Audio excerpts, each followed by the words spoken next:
అందరికీ నమస్కారం. మనం నక్షత్రాల గురించి 27 నక్షత్రాలు ఉన్న సంగతి మనకు తెలిసింది.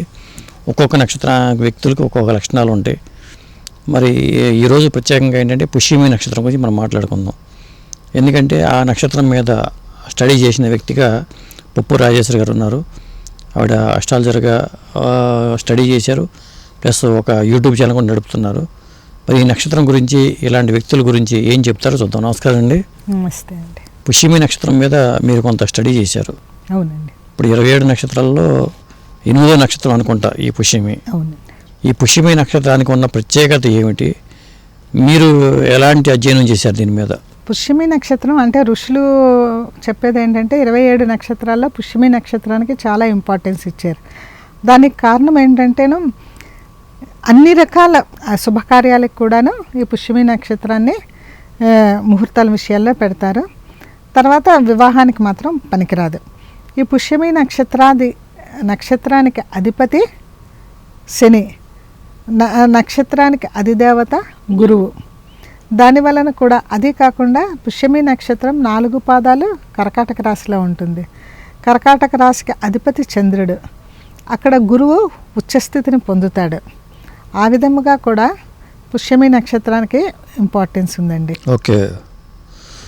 గురువు ఉచ్చ స్థానం కూడా ఆ శని నక్షత్రంలో ఉన్నప్పుడే కొంత ఇంకా బలంగా ఉంటాడేమో. ఆ రాశిలో గురువు ఉన్నప్పుడు కూడా ఆశ్లేషలో ఉండొచ్చు, పునర్వశలో కూడా ఉండొచ్చు. కానీ పుష్యమిలో ఉన్నప్పుడు ఇంకా బలంగా ఉంటాడని చెప్పొచ్చేమో. మరి అధిదేవత గురువే కాబట్టి. ఓకే. మరి సాధారణంగా శని నక్షత్రం అంటే అనురాధ నక్షత్రం శని నక్షత్రం అవుతుంది, పుష్యమి నక్షత్రం శని నక్షత్రం అవుతుంది, ఉత్తరాభాద్ర కూడా శని నక్షత్రం అవుతుంది. శని నక్షత్రాలు మరి 3 శని నక్షత్రాలు కాబట్టి దీనికి వేరియేషన్ ఏంటి? రాసులు తేడా వచ్చేసాయి కదండి. అధిదేవతలు మారిపోతారు, రాశ్యాధిపతులు మారిపోతారు కదా. అవును, అన్నీ మారిపోతాయి కదా. ఆ ప్రకారం మనం చూడాల్సింది. గుణాలు మారిపోతాయి, అన్నీ మారిపోతాయి కదండి. మీరు ఎక్కువగా సోషల్ సర్వీస్ చేస్తారండి ఈ నక్షత్రంలో పుట్టినవారు. తర్వాత పరోపకారం ఎక్కువ, అంటే సోషల్ సర్వీస్ అంటే పరోపకారం కదా.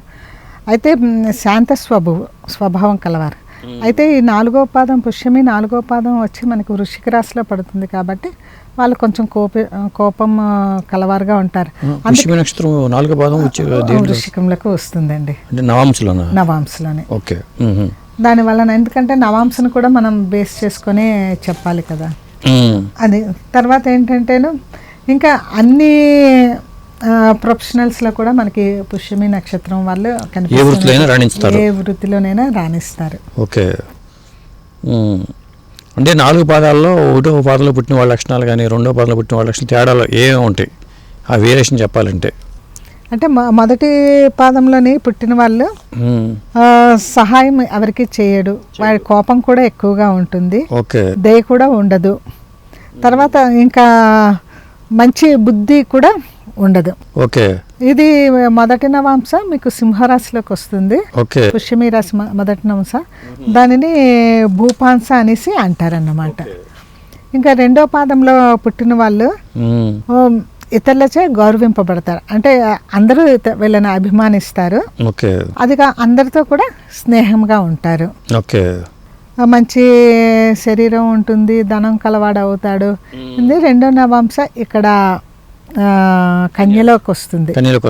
అంటే అక్కడ రాశ్యాధిపతులను కూడా మనం తీసుకుంటే దాని వలన ఆ రాశ్యాధిపతుల వలన కూడా వీళ్ళ లక్షణాలు మారిపోతూ ఉంటాయి కదా. అందుకే ఇది వీరికి ధనకాంక్ష కూడా ఉంటుంది, స్నేహితులు కూడా ఎక్కువగానే ఉంటారు. ఈ నవాంశని పుష్కర నవాంశ అని కూడా అంటారండి. పుష్కర నవాంశలోని వివాహాది శుభకార్యములు చేస్తూ ఉంటారు. ఓకే. మరి 3వ పాదం వచ్చేసరికి తులా రాశిలోకి వస్తుంది. ఈ 3వ పాదం వాళ్ళు కూడా మంచి శాంత స్వభావం కలిగి ఉంటారు. అలాగే జ్ఞానాన్ని సంపాదించాలి అని తాపత్రయం ఉంటుంది. పుష్యమి నక్షత్రాన్ని వాళ్ళకే జ్ఞానాన్ని సంపాదించాలి అన్న తాపత్రయం ఉంటుంది. తర్కం ఎక్కువ చేస్తారు, తెలుసుకోవాలన్న దీంతో వితండవాదం చేస్తూ ఉంటారు. ప్రచండవాదన అది ఉంటూ ఉంటుంది. తర్వాత ఈ 3వ నవాంశ తులారాశిలో ఉంటుంది. వాళ్ళు ఏంటంటే గబుక్మని ఎవరినైనా క్షమించే స్వభావాన్ని కూడా కలిగిన వాళ్ళై ఉంటారన్నమాట. ఓకే. ఎప్పుడు మనశ్శాంతితో ఉంటారు. అన్నీ అంటే దాన్ని అష్టైశ్వర్యాలని అనుభవించటం అంటారు కదా, ఆ విధంగా అష్టైశ్వర్యాలు అంటే వాళ్ళకి కావాల్సినవి వాళ్ళకి అందుబాటులో ఉంటాయి. జీవితాన్ని మంచిగా గడుపుతారు. మూడో పాదం వాళ్ళు. మూడో పాదం. ఇంకా 4వ పాదంలో పుట్టిన వాళ్ళు కర్కశ శరీరం, అంటే శరీరం రాటితేలి ఉంటుంది, కొంచెం లావుగా ఉంటారు, ఇతరులతో కూడాను తొందరగా కలవరు, అంటే దురుసుగా కొంచెం మాట్లాడుతూ ఉంటారు. వీళ్ళది 4వ పాదంలో పుట్టిన వాళ్ళు వృశ్చిక నవాంశలోకి వస్తారు కాబట్టి దీనిని నీచాంశ అంటారు. వీళ్ళు కొంచెం ఎదుటి వాళ్ళ డబ్బుని అపహరించడం, అంటే వీళ్ళకి కొంచెం దొంగబుద్ధి కూడా ఉంటుంది. అంటే అందరూ అని కాదు, జనరల్ గా మనము ఏమైనా సరే అండి ఒక్క దానిని బేస్ చేసుకుని చెప్పకూడదు కదా. మిగతా గ్రహాలు కూడా వాటి పొజిషన్ ఎట్లా ఉంది అనేది మనం చూసుకుని చెప్పాలి. మళ్ళీ మా చంద్రుడి మీద ఆ రాశి మీద ఏ గ్రహాల దృష్టి ఉంది అవన్నీ చూసుకోవాలి కదా. మనకేంటంటే వాళ్ళు రాయటం వరకు ఇలా రాస్తారు, కానీ మనం జాతకం చెప్పినప్పుడు పుష్యమి 3వ పాదంలో పుట్టావా, అయితే నువ్వు ఇలా బుక్ తీసుకొని చదివేసేసి చెప్పకూడదు. చెప్పకూడదు, కానీ కొన్ని లక్షణాల వరకు మనం చెప్పొచ్చు. కొన్ని లక్షణాలు పైగా చంద్ర రాశిలో ఉంటాయి కాబట్టి ఈ నక్షత్రాలన్నీ కూడా, ఈ పుష్యమి 4 పాదాలు కూడా సున్నితమైన మనసులో ఉండొచ్చు. సున్నితమైన మనసులో అంటే స్టెబిలిటీ ఉంటుంది వాళ్ళకి. అదే ఈ పుష్యమి నక్షత్రంలో పుట్టిన వాళ్ళకి స్టేబుల్గా ఉంటారు. అవి తీసుకున్నప్పుడు కొంచెం స్టెబిలిటీ ఏ వృత్తిలో రాణిస్తారని చెప్పారు.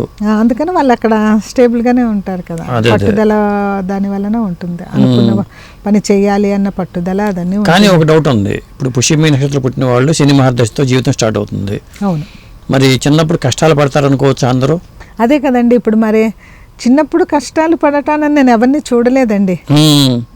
నాకు తెలిసి నాకు దగ్గరగా ఉన్న వాళ్ళ 3 పుష్యమి నక్షత్రం వాళ్ళు ఉన్నారు, కానీ చిన్నప్పుడు కష్టపడటం అంటూ ఏమీ. శని మహర్దశ చిన్నప్పుడే రావటం మంచిదంటారా చెడుదంటారా? ఎందుకంటే అనురాధ కానీ ఉత్తరాభద్ర కానీ పుష్యమి కానీ వీళ్ళందరికీ శని మహర్దశతో లైఫ్ స్టార్ట్ అవుతుంది. అవును, బ్యాలెన్స్ ఉన్నది అవుతుంది అనుకోండి, 4వ పాదం వరకు బ్యాలెన్స్ ఉంటుంది ఇట్లా. కానీ చిన్నప్పుడు ఆ దశ రావటం వల్ల వాళ్ళకి, అంటే సాధారణంగా శని మహర్దశ ఎందుకు వస్తుంది, కర్మ ఫలితాన్ని అనుభవం చేయడానికి వస్తుందంటారు. మరి ఈ శని మహర్దశ వీళ్ళు స్టార్టింగ్లో వచ్చిందంటే ముందే అనుభవం చేసేసి తర్వాత సుఖాన్ని ఇస్తాడేమో అని నేను అనుకుంటున్నాను. మీరేమంటారు? మీ భావన తప్పని నేను అనను, కానీ ఏంటంటే నేను మిగతా గ్రహాల కాంబినేషన్ కూడా చూడాలి కదా అనేసి నేను అంటాను. ఇప్పుడు శని నక్షత్రాల్లో పుట్టారు, కర్మ అనుభవించడానికే వీళ్ళు పుట్టారా అన్నది మరి నేను చెప్పలేను. కానీ ఏంటంటే ఏదైనా మన పుట్టుకే కర్మను అనుభవించడానికి కదండి. అంటే ఏదో విధంగా చిన్నప్పుడు పుట్టిన వాళ్ళు కొంత కష్టంగా పెరుగుతారనేది నేను విన్నాను. అంటే మీరు చెప్పిన ప్రకారం ఏంటంటే అన్ని రాశులకు అలా ఉండదు, అన్ని లగ్నాలకు అలా ఉండదు. ఇప్పుడు పుష్యమి నక్షత్రం వాళ్ళకి వేరే వేరే లగ్నాలు పుట్టి ఉండొచ్చు, 12 లగ్నాల్లో ఏదో ఒక లగ్నంలో పుట్టి. శని ఎక్కడున్నాడో కూడా చూడాలి కదా. శని ఉన్న రాశి చూడాలి, శనిని చూస్తున్న గ్రహాలు చూసుకోవాలి, ఇవన్నీ చూడాలి కదా. అప్పుడు బట్టి కదా శని మహర్దశ మంచిగా జరుగుతుందా చెడు జరుగుతుందా అనేది. అందరికీ ఒకలాగా ఉండదు. అది స్టార్టింగ్ శని మహర్దశ ఉంది కదా, నువ్వు మీ నాన్న అనుభవిస్తాడు అని చెప్తారు కొంతమంది ఆస్ట్రాలజర్లు. అలా చెప్పకూడదు కదా. మీ తల్లిదండ్రులు అనుభవిస్తారు ఈ కష్టాలన్నీ కూడా అని చెప్తూ ఉంటారు, శాంతులు చేస్తూ ఉంటారు. పుష్యమి నక్షత్రాలు పుట్టావు కదా శని దశ అని చెప్పి శాంతులు చేయించే వాళ్ళు కూడా ఉంటారు. బాలారిష్టాలు అయితే ఉండవు కదండి. పుష్యమి నక్షత్రానికి జన్మదోషం అయితే ఉంటుంది, బాలారిష్టాలు అయితే లేవు. అసలు ప్రతి నక్షత్రానికి పూర్వము శాంతి చేయించేవాళ్ళు. ప్రతి నక్షత్రానికి తెలిసి తెలియకుండా ఏమైనా చిన్న చిన్న దోషాలు ఉంటే పోతాయి, చేయించుకోవడం మంచిదే. రుద్రాభిషేకం లాంటివి చేసుకుంటే గొడవ ఉండదు, ఇంట్లో ప్రశాంతంగా ఉంటుంది కదా. ఉన్న దోషాలు మనకి తెలియకుండా ఏమైనా దోషాలు ఉంటే పోతూ ఉంటాయి. పుష్యమి నక్షత్రం వాళ్ళకి మంచి లక్షణాలు కొన్ని మనం విన్నాము 4 పాదాల గురించి. మరి వీళ్ళలో ఉన్న చెడు లక్షణాలు ఏంటి? ప్రతి నక్షత్రానికి మంచి చెడు అని ఉంటుంది. పుష్యమి నక్షత్రం అని కాదు, 27 నక్షత్రాలకి మంచి చెడు అనేది ఉంటుంది కదా. అయితే ఈ పుష్యమి నక్షత్రం ఏంటంటే శని నక్షత్రం కాబట్టి కాస్త మొండిగా ఉంటారు, కొంచెం మొండితనము మూర్ఖత్వాలు కొంచెం ఎక్కువగానే ఉంటుంది. తొందరపాటుతనం కూడా ఉండొచ్చు. తొందరపాటుతనము అన్నది పెద్దగా నిదానం అంటేనే కొంచెం బద్ధకం ఉంటుంది. ఇంకా శని నక్షత్రం కాబట్టి కొంత బద్ధకం ఉంటుంది ఇంకా అది బద్ధకం ఇంకా బద్ధకం ఉంటుంది. మరి ఇంకా దానివల్ల పనులు లేజీగా ఉంటాయి. కానీ ఇవి శని నక్షత్రాలు కొంచెం చదువులో డిస్టర్బెన్స్ ఉంటుంది. ఓకే, అనుకున్న సీటు రాకపోతేనో ఒకటికి 2 సార్లు చదవాల్సి రావటము, మధ్యలో చదువు ఆగిపోవటం, మధ్యలో చదువు ఆగి మళ్ళీ కంటిన్యూ చేయటం కానీ, కంటిన్యూ అది ఆ కాంబినేషన్స్ బట్టి ఉంటుంది. అందరికి ఒకలాగా ఉండదు అది. కానీ జనరల్గా పుష్యమి నక్షత్రం అంటే ఎక్కడో చోట చిన్న బ్రేక్ అయినా రావాలి. కొంతమందికి బ్రేక్ లేకుండా ఉన్న వాళ్ళు కూడా ఉన్నారండి. బ్రేక్ వచ్చిన వాళ్ళు ఉన్నారు, బ్రేక్ లేకుండా. అంటే బాగా డబ్బున్న సంపన్నులుగా అయ్యే అవకాశం ఉంటుంది ఈ నక్షత్ర జాతకులు. ఇప్పుడు 2వ పాదం 3వ పాదము మనకి కన్యరాశిలోకి తులారాశిలోకి ఉంటుంది కదా, డబ్బు సంపాదించే అవకాశం. మరి నేను పెద్దగా సంపాదించలేదండి. మీరు సంపాదించలేదంటే మీ గ్రహగతులు ఎట్లా ఉన్నాయో మరి. మనకి డబ్బు అన్నది ఇప్పుడంటే డబ్బు అన్నది ధనార్జన అన్నది ఒకటి వచ్చింది, పేరు ప్రఖ్యాతులు. మరి మీరు జర్నలిస్ట్గా మీకు పేరు ప్రఖ్యాతులు పేరుంది, మరి మంచివాడని పేరుంది. మరి అది డబ్బు కన్నా ఎక్కువ తక్కువ? అదే మనం ఏంటంటే నాలెడ్జ్ ఉంది, నలుగురిలోకి వెళ్ళినప్పుడు మనల్ని రికగ్నైజ్ చేస్తున్నారా లేదా, ఫలానా వాళ్ళు అనేసి. మనకు కావాల్సింది అంటే సంఘంలో గౌరవం ఉందా లేదా. మీరు డబ్బుతో సంఘంలో గౌరవాన్ని తెచ్చిపెట్టుకోగలరు, అది ఎంతకాలం ఉంటుంది? డబ్బు పోతే మీకు ఆ గౌరవం పోయినట్టే. అందుకే పూర్వం అనేవాళ్ళు కదా, చదువుకున్నవాడు ఎక్కడికి వెళ్ళినా శోభిస్తాడు చదువు వలన అనేసి. దానికోసం శ్లోకం కూడా ఉంది కదా. అవునవును. ఇంకా ఈ నక్షత్రం గురించి ఏమైనా చెప్పాల్సి వస్తే ఇంకేమున్నాయి మీరు స్టడీ చేసిన దాంట్లో?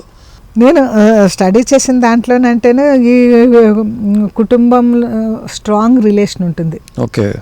కుటుంబంతో. మరి మీకు కూడా స్ట్రాంగ్ రిలేషన్ ఉందని అనుకుంటున్నాను. మీరు ఇప్పుడు అన్నదాన్ని బట్టి మీది పుష్యమి నక్షత్రం అనేసి. బంధాలు బంధుత్వాలు వదులుకోలేరు. మా అన్నదమ్ముల్ని, అక్క చెల్లెల్ని, తల్లిదండ్రులని ఎవరిని, కుటుంబంలోని వాళ్ళని ఎవరిని వదులుకోలేరు. తాతలు మామలు బతుకున్నా వాళ్ళని కూడా వదులుకోలేరు. మనకు వయసు వస్తున్న కొలది ఏంటంటే బంధాలకు ఎక్కువ విలువిస్తారు. మొత్తం దీని కలర్ ఎలా ఉంటుందండి? పుష్యమి నక్షత్రం కలర్ ఎలా ఉంటుంది? ఎన్ని నక్షత్రాల సమూహం ఇది? తెల్లగా ఉంటుంది, 3 నక్షత్రాల సమూహం. సాధారణంగా నక్షత్రం అనగానే చాలా మంది ఒకటే నక్షత్రం అనుకుంటారు. లేదండి, అలాగైతే శతభిషం 100 తారల సమూహం అంటారు. జ్యేష్ఠ కూడా అంతే, చాలా పెద్ద నక్షత్రంగా చెప్తారు జ్యేష్ఠ నక్షత్రాన్ని. అవును, అంటే మనకి కనిపించే దాన్ని బట్టి. కానీ మనకి పుస్తకాల్లోనే అది కరెక్ట్గానే రాస్తాడండి. మన అంత అంటే మామూలుగా నక్షత్రాల గురించి అంటే ఈ ఆస్ట్రాలజీ చదువుకున్న వాళ్ళు చదవాలే తప్ప మామూలు వాళ్ళకి అవసరమే ఉంటుంది. అవునవును. థ్యాంక్ యూ అండి, పుష్యమి గురించి చక్కగా చెప్పారు. నమస్తే అండి, థ్యాంక్ యూ.